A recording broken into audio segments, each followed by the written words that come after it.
So we enter the final part of breaching after 16 videos, or 18 or 19 if you include the two parts of the one video. Although there may be a few other things I throw in the midst, but this is generally the last part. As I said, I'm leaving the last till best. I'm leaving the last till best. I'm leaving the best till last. So, when I say I'm leaving the best till last, as I said at the start of the series, it doesn't mean that lockpicking's an essential to breaching. It isn't. As I've discussed, the bread and butter to breaching is the very basics I explained in the first few videos. But this is the master part. This is the part that will allow you to go from Joker, well, not really Joker, but bloke who only knows how to kick in doors in an emergency and all the other stuff I show you, to almost expert level, the whole new level. Now, you may not be as proficient as a master locksmith or a lockpicker. That's okay. I'm not either. I just know a thing or two about picking locks and ways to circumvent locks. So as said, this will be the final few videos of this series, and it will be lockpicking. As I said, the best will last in terms of it not being an essential, but just a very masterly way to get in houses with some certitude. Not always, remember that. That's sometimes very hard to. And again, I may throw a few other videos in there. I may show you how to get through a wall, particular ways to get through glass. I don't know yet. We'll see how it goes. I'll decide if it's prudent I do that. But in this one, what I'm going to start with is something I introduced you to in a few videos back. That is how to maintain an abode that you've already entered. So I showed you how to slit the screen, the proper way to do it, how to tuck your hand in and open the door that way. So you're able to go in and out with anybody noticing. What I'm about to show you is of the same principle, but it isn't necessarily the same concept, because what I showed you was just a way to get into a place you've already breached another way, such as through the window opening, as I showed you a few videos back as well.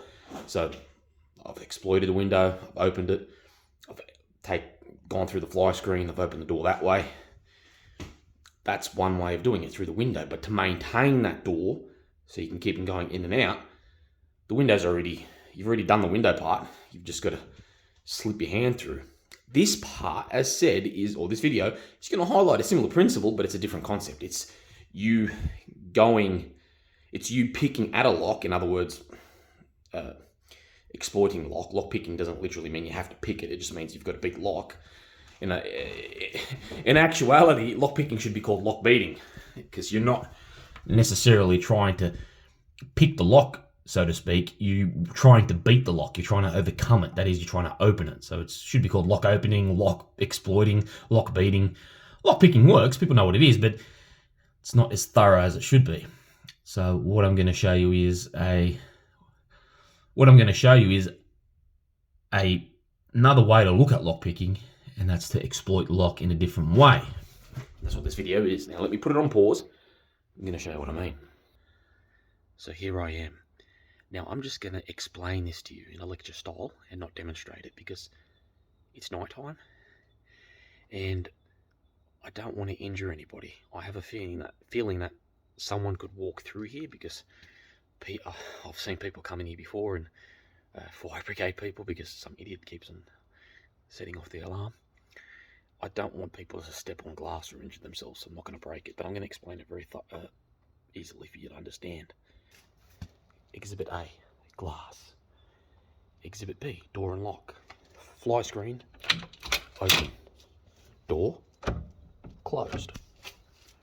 Ooh, look, a spider just flopped straight down me. That is fucking hilarious. I think it's one of those stingy ones, or maybe it's not. Now, as I show you in a video back when I was at that mansion, or near the mansion.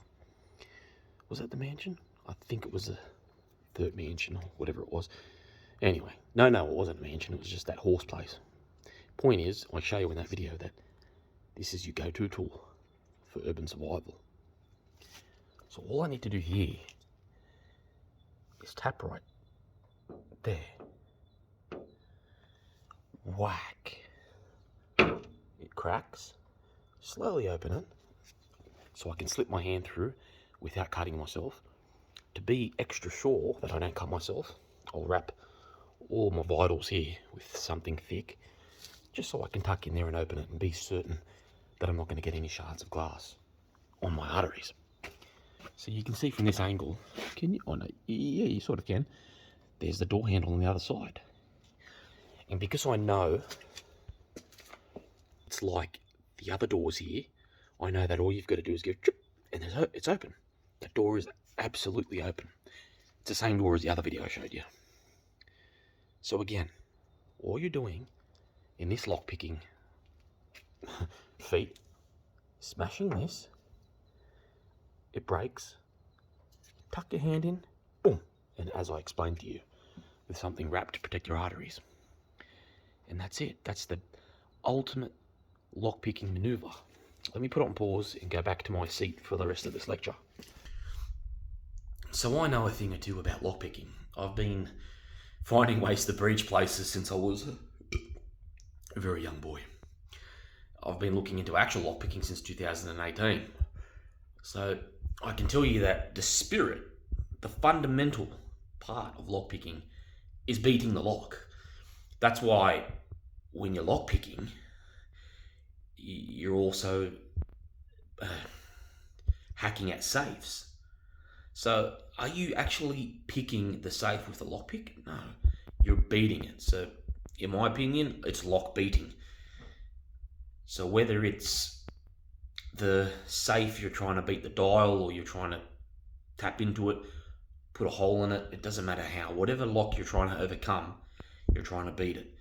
So that's why I showed you that. Because let's just say it wasn't the glass. It may be that there's a wooden panel next to it. Then all you've got to do is take off the not colour bond, weatherboard. All you've got to do is take off the weatherboard, a little bit of it. However you can do that, even with pliers, you can jam it up there and rip it off. You may not, but usually you will. 90% of the time you will, especially if you have a crowbar. And there you have it. Weatherboard's out. Fucking cover your hand with something, punch through the fucking wall. It's probably not going to be asbestos. To be safe, just cover your nose. And there you go. Your hand goes through the gyprock or whatever's there. It's probably going to be gyprock. It's highly unlikely to be asbestos unless it's a wet area. And again, just to be safe, cover your fucking nose with something thick. Even well, you're not going to have a mask on you, but cover it with something thick and you should be sweet. If you want to be pedantic about it, just wait about 10 minutes because asbestos, when there's no water present, it slowly travels to the floor. It's like an air particle when you disturb it.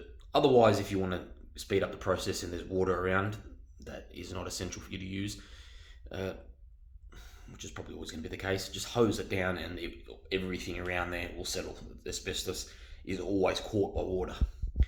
So you slip your hand in once you've gone through that weatherboard, and whether it's fibro panel or gyprock, it doesn't matter. Once you go through that, hand goes in, same principle as I showed you with this glass. Although I didn't actually show you or demonstrate me doing it. I basically did everything without actually doing it. And I've already shown you in another video of how to smash glass with my trusty tool that I showed you in this video. So you're starting to get the concept. There's a lock. Now you're not always going to beat the lock that way. There are many locks where you have to have a key even from the other side. But if I'm right, and I'm very good at statistics, 60-70% of locks, if not more, maybe 80. I'd say about 60-70% of locks, you can always put your hand on the inside and go trip, it opens. And then even then you can put your hand back in and get the fly door too, if it's closed. If it's closed from that end. But the fly door is usually easy to manipulate from that end. People don't often lock the fly door the whole way so that you can't move it from that end. And you're starting to get the drift.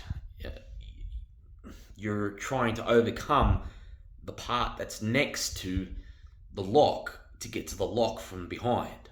That's the first part of lock picking, in my opinion. Not actually putting the pick in there. I will show you how to do that, but that's not what you're trying to do. You're trying to survive and you're trying to be efficient. Although a quick lockpicker can do it very quickly and without much noise or mess. But that's just another way. It's just to give you an idea, because let's just say you can't lockpick it, because some locks, even for professionals, are very hard. It can take up to 5 or 10 minutes for a very stubborn or very expensive lock.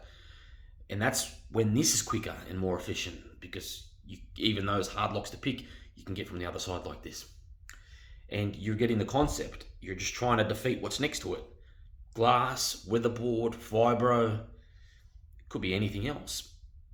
Now, when you start getting into concrete walls and brick walls, you're not going to get through that easy. Although, technically speaking, you can chisel through it with something massive, usually machinery, or hit it with a sledgehammer, but that's starting to go overboard. But you're not looking for a mansion or something exotic to survive in. You're looking for something that will help you, and most oftentimes it won't be a brick mansion that pops up that's abandoned. Keeping in mind you're looking for something abandoned when you're homeless. It's often a weatherboard house or something that's easy to exploit. Glass and all that sort of stuff. Not properly designed. Why anybody would design glass to be next to a fucking lock? You just want to knock on their head, say, hello, is there anybody home? Because, yeah, you've got alarms and all that, but anybody who knows a thing or two knows that there are always ways around that. Yeah, I'm not going to get into that, but the point is it's a poor design decision to install glass right next to a fucking lock. Very poor design decision. Anyway, I'm not going to go there. So, you're getting my point. You want to beat the lock, and all you're doing is trying to get around it. And it's the same, although I give you homeless examples a lot, unless I'm specific, most, like the zombie thing I said in the recent shelter video, what applies to homelessness almost always, if not always, applies to your other predicaments: biological warfare, actual world war, nuclear fallout, fucking something crazy, all types of urban survival. It generally applies to all of it, unless I'm specific, as I was in that shelter example recently in my new shelter series. So understand that you're not trying to be fucking Cindy Crawford with doorknobs. All you're trying to do is beat the lock when you're lock picking. As long as you can do that, you're picking the lock. It doesn't matter where it is in the house. It doesn't matter how you do it. You're just trying to get to the lock, to exploit it. And often it's from behind, where there's a knob, something that's not locked, and open it is.